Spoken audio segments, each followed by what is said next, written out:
Monggo diinum, guys. Nggih. Dadi ngenani kahanan ingkang sampun kados ngeten niki anu Kang. Kita sebagai piantun Jawi kedah napa paring tulodo dhateng para rencang ugi para sederek ingkang tasih dereng mangertos babagan Jawi ngoten Kang Sis. Oh. Nggih, jatosipun kathah kok. Kathah. Nggih, kathah sederek-sederek Jawi niku ingkang sampun mangertos sing babagan menika. Nggih. Wah, niki ngapunten Kang Sis. Niki ternyata Mas kameramenipun mboten sanjang niki. Nggih, sampun wiwit. Nggih. Rahayu kagem derek-derek kula sedaya niki lanjut malih teng sesi kedua niki Kang Sis. Iya. Jadi kita kok asik ngobrol, asik ngopi pemirsa. Nggak tahu kalau kita dikerjain sama Mas kameramennya ini. Jadi kita lanjut bahasan kita yang kedua. Tadi setelah kita membahas tentang siapa sebenarnya Sabdo Palon, jenengan sudah cerita dari mulai awal tadi. Mungkin nanti kalau pemirsa belum melihat tayangan kita bisa melihat linknya di bawah deskripsi ini atau di bawah keterangan deskripsi ini. Nah, setelah tadi Kang Mas Sabdo Palon memimpin orang-orang yang dalam tanda kutip aliran putih. Nah, sedangkan Eyang Togog memimpin di aliran yang dalam tanda kutip juga aliran hitam. Padahal putih belum tentu benar loh ya. Di sini kita pertegas. Nah, saya pernah mendengar yang saat ini juga mungkin lagi ngetren nih Kang Sis, tentang adanya cerita Sabdo Palon dan Syekh Subakir. Mungkin pemirsa juga penasaran, apakah pernah mendengar atau mungkin pemirsa Ki Goib sendiri pernah membaca seratnya. Karena saya yakin pakem-pakem pedalangan itu semua ada bukunya atau ada babon tanah Jawanya, ada kitabnya. Nah, tidak mungkin seorang Ki Goib Siswoyo berani jejer wayang atau memainkan permainan wayang kulit tanpa mengenal pakem. Nah, kembali ke pertanyaan saya, Ki Dalang. Siapa menurut jenengan dan bagaimana versi pedalangan tentang Syekh Subakir dan Sabdo Palon? Monggo katuran Ki Dalang. Gini Ki Joko ya, kalau kita baca atau kita lihat di YouTube dan sebagainya, banyak yang menceritakan tentang Sabdo Palon maupun Syekh Subakir. Kalau yang saya cermati itu orang-orang bercerita itu menurut versi dan kebutuhannya masing-masing. Oh, seperti itu ya. Makanya sejarah atau hikayat atau cerita itu tergantung siapa yang menceritakan. Betul. Karena apa? Seseorang yang mas cerita atau seseorang yang menulis buku dan sebagainya itu biasanya menurut kebutuhan penguasa. Yang punya tujuan agar penguasa itu atau kelompok tertentu yang menceritakan itu bahwa kelompoknya itu yang mendapat nilai plus dari atau keuntungan dari cerita itu. Nah, sekarang menurut versi pewayangan sendiri, karena mungkin jenengan sudah pernah berdiskusi dengan para dalang yang ada di sini atau pernah menyinggung. Gimana menurut versi pewayangan seorang sosok Syekh Subakir dengan Eyang Sabdo Palon? Begini, dari versi pewayangan atau versi pedalangan itu juga bermacam-macam. Dalang A menceritakan Sabdo Palon, Syekh Subakir dengan versinya. Dalang B menceritakan dengan versi yang berbeda. karena masing-masing punya pengetahuan dan punya kepentingan yang berbeda. Nah, saya sebagai orang Jawa mencoba untuk menelaah lebih ilmiah dan lebih nyata, lebih rasional ya. lebih rasional. Banyak diceritakan bahwa Syekh Subagir itu seorang tokoh yang masuk ke tanah Jawa sebagai awal penyebaran agama Islam, yang akhirnya digantikan atau diteruskan oleh para wali. Padahal di dalam serat-serat atau kidung-kidung versi Jawa ada kidung Gunung Srandil, ada serat Darmo Gandul, ada lagi serat Joyoboyo dan lain sebagainya, bahwa Sabdo Palon ini di dalam kisah itu hanya bertemu dengan Raden Said atau Sunan Kalijogo di Banyuwangi. Oh, justru bertemunya di Banyuwangi. Tidak di Keraton Majapahit itu. Tidak. Ketika Majapahit runtuh, Prabu Brawijaya hendak melarikan diri ke Bali, terhalang oleh Selat Bali. Berhenti di Teluk Pangpang. Di situ bersama Sabdo Palon. Nah, Raden Said mengejar atau mencari Sang Prabu Brawijaya yang menjadi sesembahannya saat itu. Karena saya tahu Kanjeng Romonya itu kan seorang adipati ya. Ya. Nah, di sini terjadi pertemuan antara Brawijaya, Raden Said dan Sabdo Palon. Di pertemuan terakhir ini, Sabdo Palon karena tidak setuju dengan apa yang dilakukan oleh Prabu Brawijaya, dia moksa atau menghilang dengan satu bahasa, aku ndelik kaling-kalingan Padang.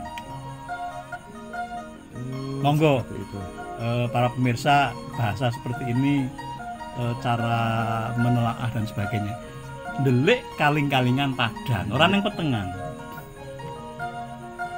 Lalu meninggalkan pesan, Brawijaya, kowe wis ora manut aku. Kowe wis singlar saka paugraning para leluhur. Besok yen wong Jawa iki wis padha kalepian utawa ketutupan, wis ora ngagem kawruh lan budi, besok aku tukul. Itu janjinya yang Sabdo Palon. Nah, kembali kepada Syekh Subagir. Di dalam sebuah cerita pewayangan, saat Syekh Subagir dan Sabdo Palon atau Kyai Semar Badranaya itu pernah bertemu, diceritakan di Gunung Tidar.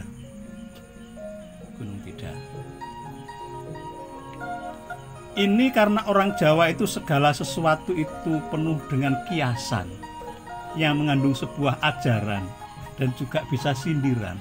Mari kita maknai tidar. Iku artinya ati kang kawedar, hati yang terbuka. Begitu. Dan bahwa kita ketahui semua untuk membuka satu hati yang mungkin tertutup itu butuh pemahaman yang sangat-sangat tinggi. Ya. Butuh penggalian, butuh pencarian yang sangat panjang.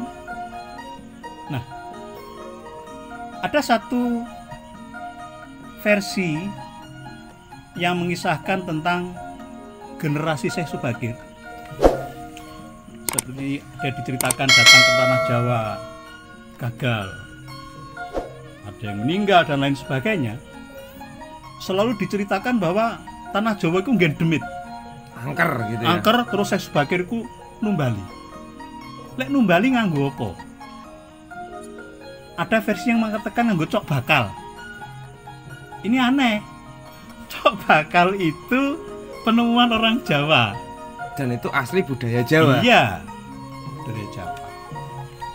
Ada satu versi bahwa generasi yang dikatakan dari Turki Utsmaniyah datangkan tanah Jawa karena gagal dan lain sebagainya, ada yang melarikan diri. Ada yang ke Sumatera, Kalimantan dan lain sebagainya. Yang generasi waktu itu sekarang justru dipahami sebagai penduduk asli Indonesia. Suku Sasak, suku Kubu, suku Anak Dalam dan sebagainya. Ada versi yang demikian. Begitu. Nah, dari berbagai macam versi ini saya ingin lebih mementingkan bahwa sebuah kisah atau hikayat atau sejarah dan sebagainya, kalau dikatakan sejarah harus ada tanggal dan tahunnya. Itu versi sejarah. Saya ingin mengatakan bahwa antara Syekh Subakir dan Kiai Bodronoyo ini, orang membuat cerita itu diserem-seremkan versus seolah-olah bermusuhan. Nah, bermusuhan. Kalau sekelas Syekh dan sekelas Kiai Bodronoyo bermusuhan, ini aneh. Karena mereka bukan orang-orang bernafsu seperti kita yang butuh ini, butuh itu dan sebagainya. Dan butuh pengakuan. Ya. Jadi mereka itu kalau dari versi saya sedang bertemu sharing seperti ini, bagaimana ajaranmu ini, ajaranku dan lain sebagainya. Mencari satu solusi ya. Nah, jadi bukan bertarung adu kesaktian ya. Tidak. Kalau ada yang bercerita adu kesaktian yang mana, ilmu apa dan sebagainya. Berarti alangkah nistanya pemikiran beliau-beliau saat itu kalau harus mengajarkan tentang satu pertarungan. Wah, iya. Padahal agama atau ajaran yang mereka bawa adalah ajaran cinta kasih. Betul. Ya, oke. Monggo lanjut. Nah, akhirnya marilah kita pahami bahwa mereka itu orang-orang besar, orang-orang yang dengan spiritualitasnya yang tinggi. Sebenarnya mereka itu sedang punya versinya masing-masing. Namun, kedua-duanya ini orang-orang yang memahami tentang kodrat kehidupan. Sama-sama paham tentang kodrat kehidupan. Nah, Sabdo Palon sebagai tuan rumah, katakanlah begitu, tahu bahwa Jawa ini akan berubah dengan datangnya satu ajaran yang masuk ke tanah Jawa. Ini tidak bisa dihindari. Dan yang Sabdo Palon tahu bahwa ceritanya harus begini. Dan ini sudah merupakan kodrat alami ya. Nah, lalu Eyang Bodronoyo berpesan kepada Syekh Subakir, Syekh, baiklah, kalau jenengan mau mengajarkan ajaran Islam yang rahmatalil alamin, penuh dengan cinta kasih, saya tidak keberatan. Tetapi ingat, harus konsekuen dengan apa yang jenengan ucapkan, apa yang menjadi ajarannya. Iya. Nah, di dalam satu perjalanan waktu manusia dari generasi ke generasi, pemahaman tentang ajaran itu mulai ada yang berubah karena punya kepentingan. Sehingga terjadilah masyarakat dengan dua pemahaman yang berbeda. Dua pemahaman yang berbeda. Dan ini saya curiga ada oknum di sini yang ingin mempertentangkan, menghadap-hadapkan dua orang Indonesia atau orang Jawa ini yang sebenarnya adalah satu bangsa. Sampai ada istilah Ki golongan abangan, Ki golongan putihan. Padahal itu tidak ada ya. Nggak ada. Kalau menurut versi runtutan sejarah dari awal ya. Iya. Bahwa semua ajaran agama itu cinta kasih. Iya. Nah, karena ada yang punya kepentingan di sini, Ki golongan abangan, golongan putihan. Akhirnya mereka punya perasaan yang saling tidak enak. Yang tadinya itu rukun jadi tidak rukun. Ya, seperti politik Belanda ketika pertama masuk ke Indonesia dengan politik divide et impera. Nah, makanya sekarang yang harus kita sadari, kita jangan pernah memecah belah kita dengan bangsa kita sendiri, golongan abangan, golongan putihan. Hilangkan itu semua. Berarti apapun itu kita adalah tetap NKRI gitu ya. Apakah sampean itu Islam atau Kristen, Hindu, Buddha, kepercayaan dan sebagainya, kita itu punya satu jargon atau satu semboyan yang namanya Bhinneka Tunggal Ika. Dan itu asalnya dari kata Sanskerta yang sudah diciptakan oleh leluhur kita dahulu ya. Jadi ini penemuan besar. Maka dari Bhinneka Tunggal Ika ini kita harus sadar bahwa ada sesuatu yang berbeda di Indonesia kehidupan ini. Kita. Iya, di kehidupan ini. Seperti sering saya dengarkan ketika Gus Muafik di dalam khutbahnya atau di dalam ceramahnya menguatkan sekali. Itu yang paling saya suka dari beliau. Dia selalu mengatakan begini, itu Cina satu bangsa, satu negara, Tiongkok, warisan dari zaman Kubilai Khan dan sebagainya. Betul. Itu untuk mengaturnya sekarang harus dipecah-pecah menjadi banyak negara. Ada Taiwan, Hong Kong, Makau dan sebagainya. Untuk bisa mengaturnya, padahal itu satu ras. Kenapa? Karena mereka tidak punya konsep kenegaraan yang brilian untuk menyatukan itu, padahal satu ras. Begitu juga bangsa Eropa, bangsa kulit putih, harus pecah menjadi banyak negara. Ada Inggris, Perancis, Jerman dan lain sebagainya untuk mengaturnya. Dan punya sistem dan aturan negara sendiri-sendiri. Masing-masing. Kalau tidak begitu, mereka tidak akan hidup tentram. Juga negara-negara Arab, itu satu ras, satu keturunan. Mereka juga harus dipecah-pecah menjadi banyak negara. Ada Arab Saudi, ada Emirat Arab, Oman, Yaman, Mesir dan lain sebagainya untuk bisa mengaturnya.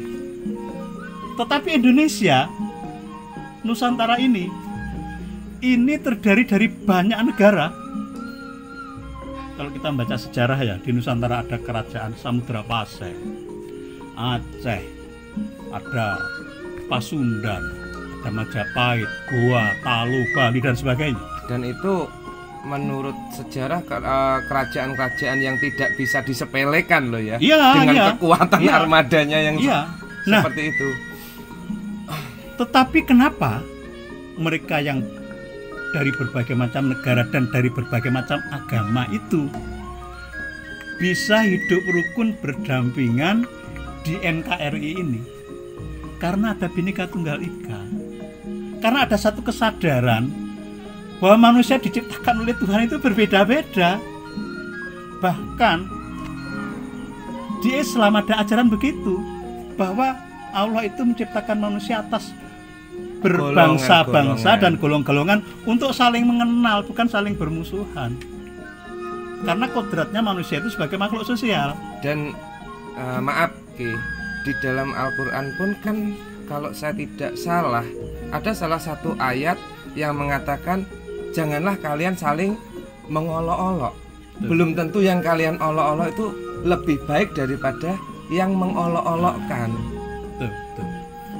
Jadi dari Sabdo Palan dan Syekh Subakir ini, mari kita ambil hikmah yang sama-sama menguntungkan, mempersatukan, bukan untuk mendamaikan, memecah belah. Betul. Jadi pemirsa, yang saya dapat tangkap dari petuah Ki Goib Siswoyo, bahwa dahulu kala sosok yang bernama Sabdo Palon dan Syekh Subakir itu tidak pernah mengajarkan untuk berperang, tapi saling memperkuat satu dan yang lainnya. Jika saya ada, mungkin Ki Goib tidak ada, saya saling melengkapi. Jadi bukan berarti mereka berdua itu tidak harus berantem. Nah, terlebih lagi dulu leluhur zaman dulu, leluhur kita bangsa Jawa sudah mempunyai satu slogan atau satu jargon tadi, bahwa Bhinneka Tunggal Ika itu kan bukan satu kata-kata baru itu. Iya. Itu adalah peninggalan sejarah Iya. zaman dulu. Jadi tetap berbeda-beda tapi tetap dalam satu kesatuan negara Republik Indonesia. Jadi pesan saya jangan pernah kita diadu domba.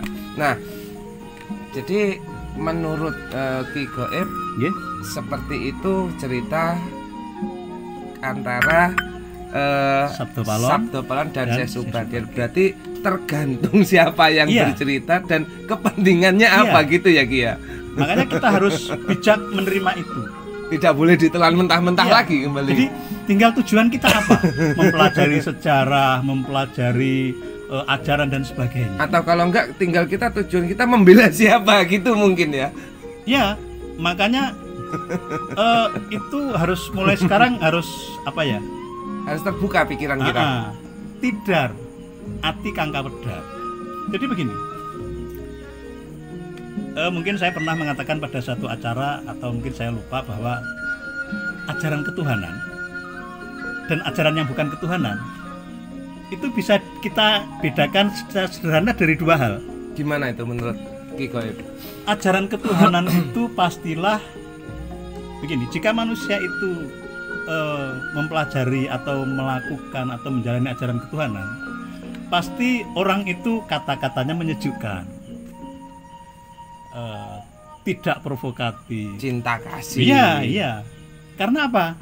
Tuhan itu Maha Pengasih dan Penyayang, mengajarkan itu semua. Dan sebenarnya semua agama mengajarkan itu. Tidak ada yang mengajarkan untuk bertengkar atau berantem ya Ki ya. Nah, dari satu sisi, apabila orang itu keras, provokatif, sering melakukan hoax dan sebagainya, apapun agamanya, apapun pangkat dan derajatnya atau posisinya, apapun mereknya ya, itu meragukan iya kalau itu ajaran ketuhanan.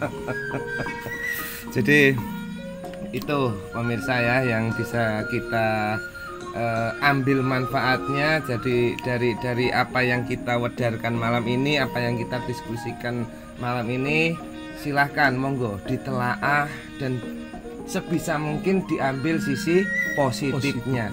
Jadi seperti itu. Nah, untuk kemudian Ki Gaib, saya sendiri selama ini menjalani dalam dunia spiritual saya, kita juga banyak teman-teman atau derek-derek dari pelaku-pelaku spiritual Ki Gaib.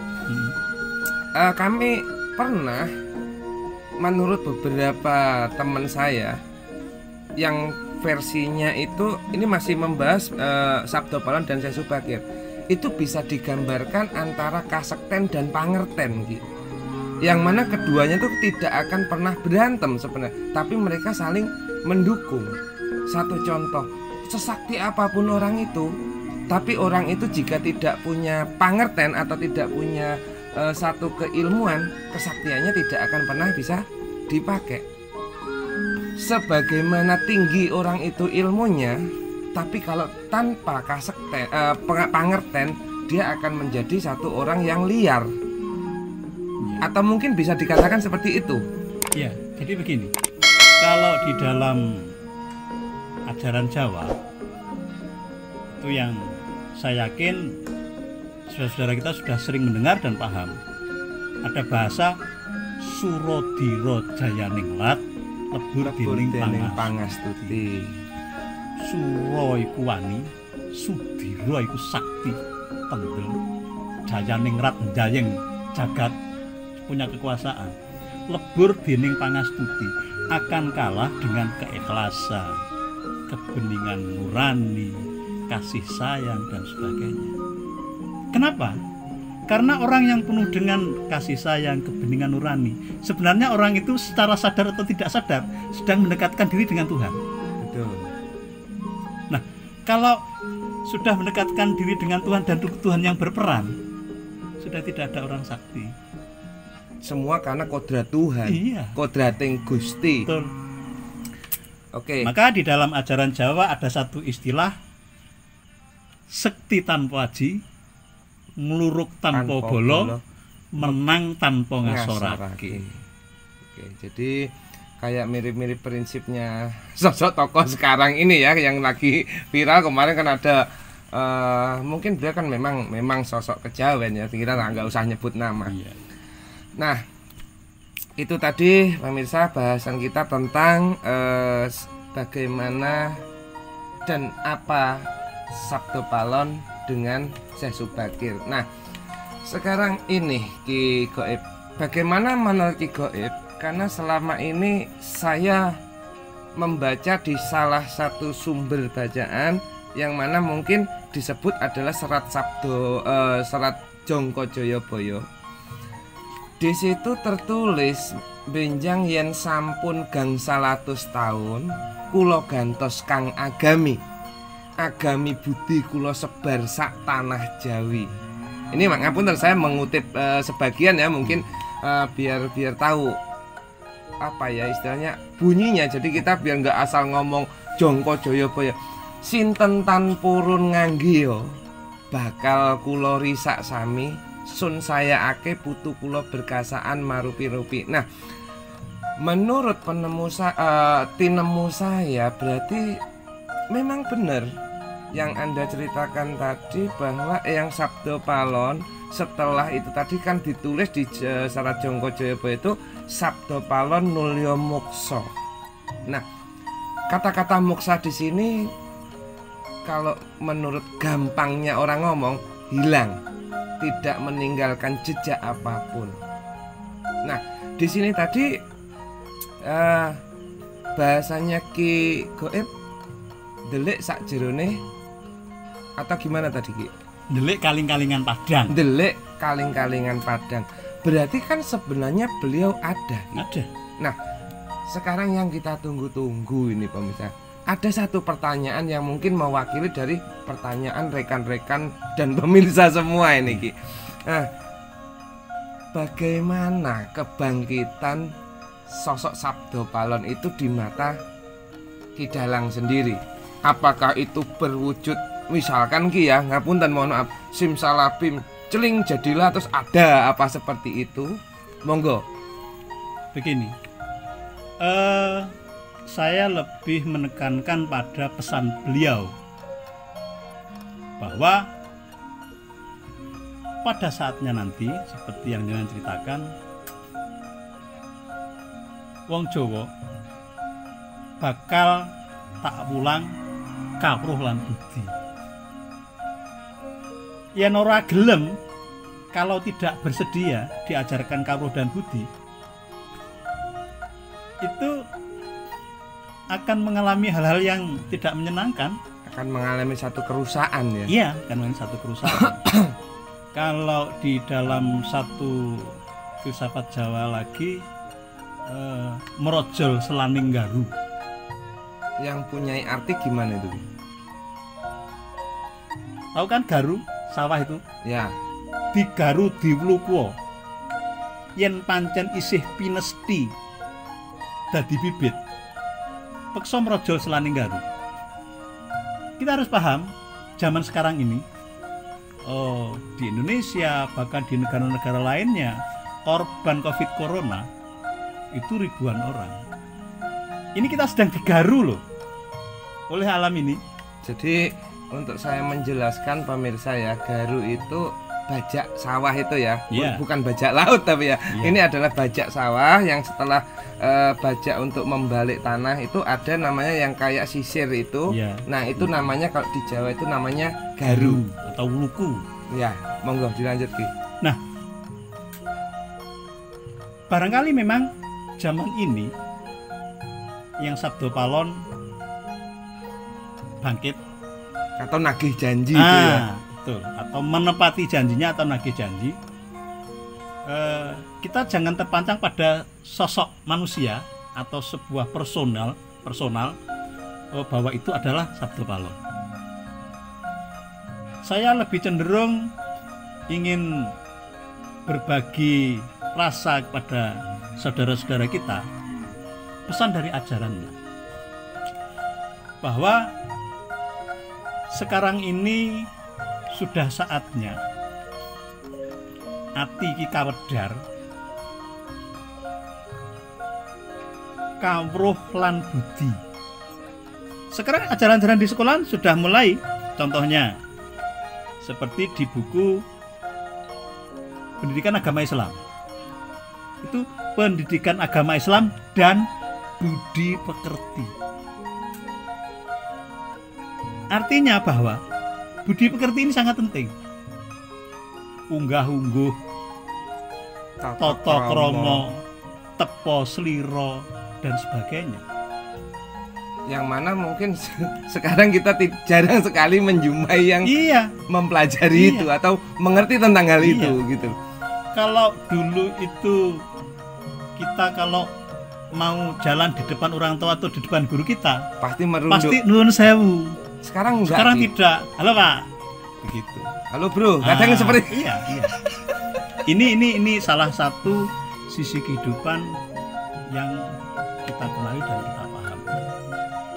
Maka kebangkitan ini yang Sabdo Palon itu seperti yang diceritakan bakal sun saya ake ya anak putu itu mereka akan masuk ke relung-relung hati manusia, dipilih.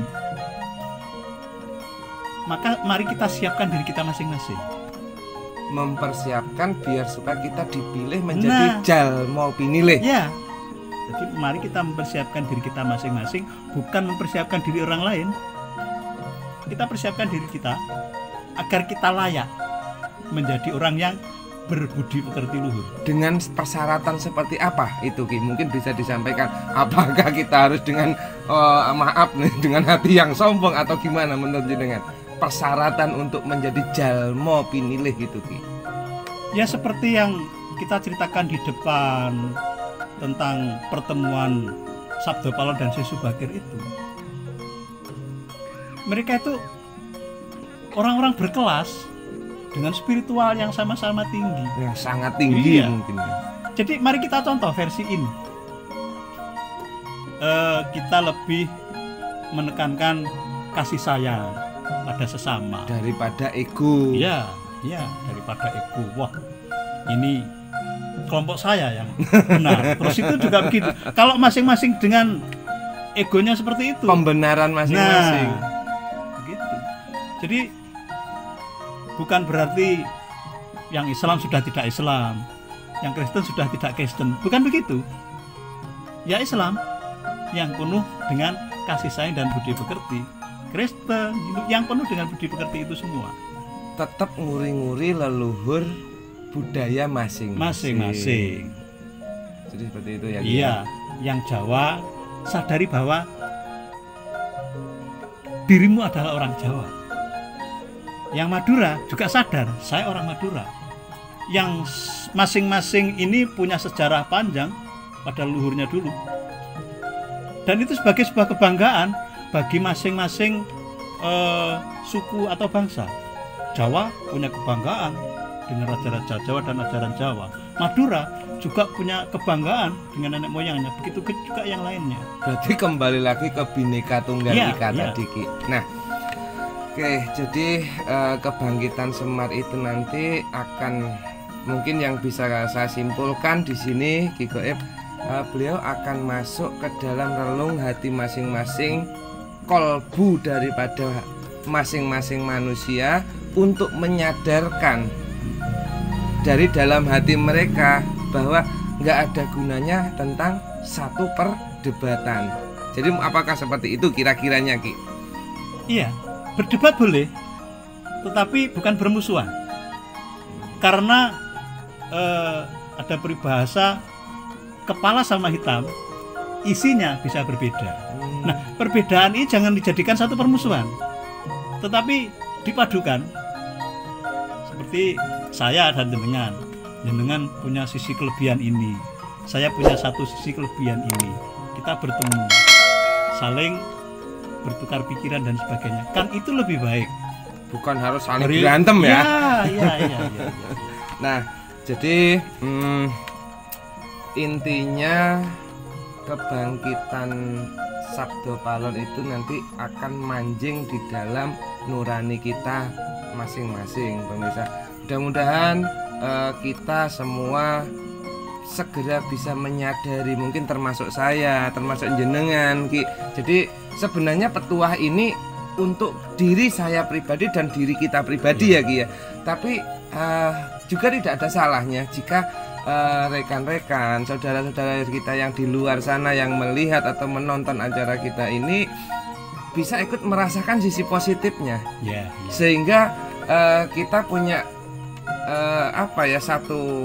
satu semboyan orang Jawa, asa santi memayu hayuning bawono. Jadi kita kembangkan cinta kasih untuk memohon dan mengharap cinta kasihnya dari jagat alam semesta ini. Oke pemirsa, dari tadi di sini ada sosok tokoh, mungkin bisa dikatakan ini, bisa dikatakan Semar, ini bisa dikatakan Badranaya.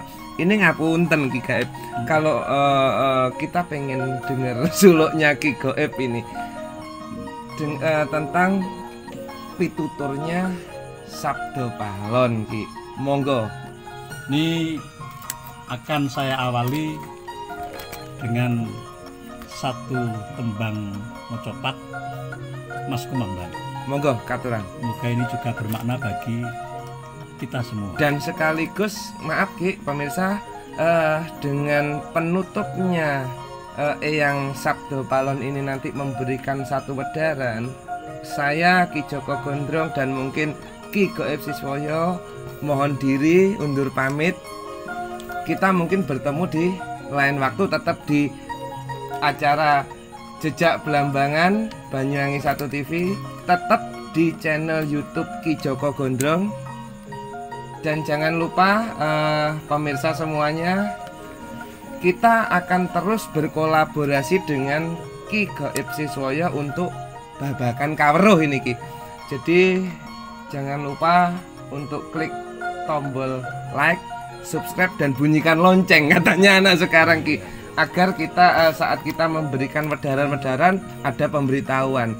Jadi sebelum Ki Gaib memberikan wejangan dengan wayang Eyang Semar ini, saya Ki Joko Gondrong pamit undur diri.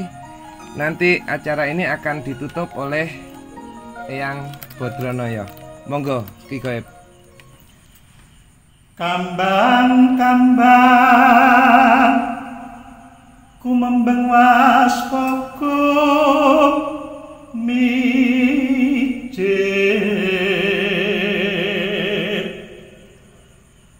pasrahkanku wasa nrimo panduming tu mati timbang handawa lara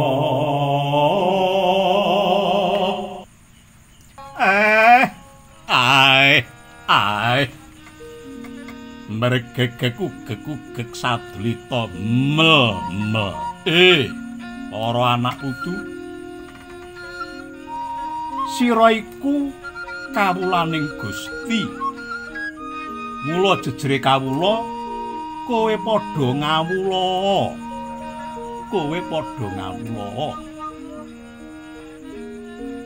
Yen temen-temen nggonmu ngawula nang ngarsaning Gusti, tegese kowe weruh marang Gustimu. Yen kowe weruh marang Gustimu, Gustimu ya bakal weruh marang kowe. Ngibarate kowe melu juragan sing tawaduk, sing patheng, ana onen-onen sing sapa temen bakal tinemu, sabab Gusti ora bakal muger marang kareping manungsa. Mula ayo sak bisa-bisa padha nglermake Kang Pancandriya, padha nglermake napsune dhewe-dhewe, padha malebu marang awake dhewe-dhewe.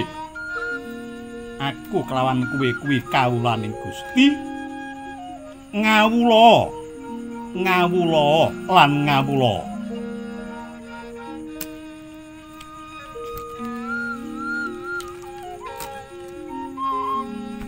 Monggo dipun tutup. Jadi itu adalah pesan atau doa dari perwakilan ya dari Eyang Badranaya bahwa kita harus benar-benar ngawula ke ngersaning Gusti. Di sini monggo Ki kalau mau ada yang disampaikan atau sudah cukup? Cukup. Kanthi asa santi memayu hayuning bagya, memayu hayuning ratri, mugia sedaya kalis ing sambekala. Rahayu, rahayu, rahayu.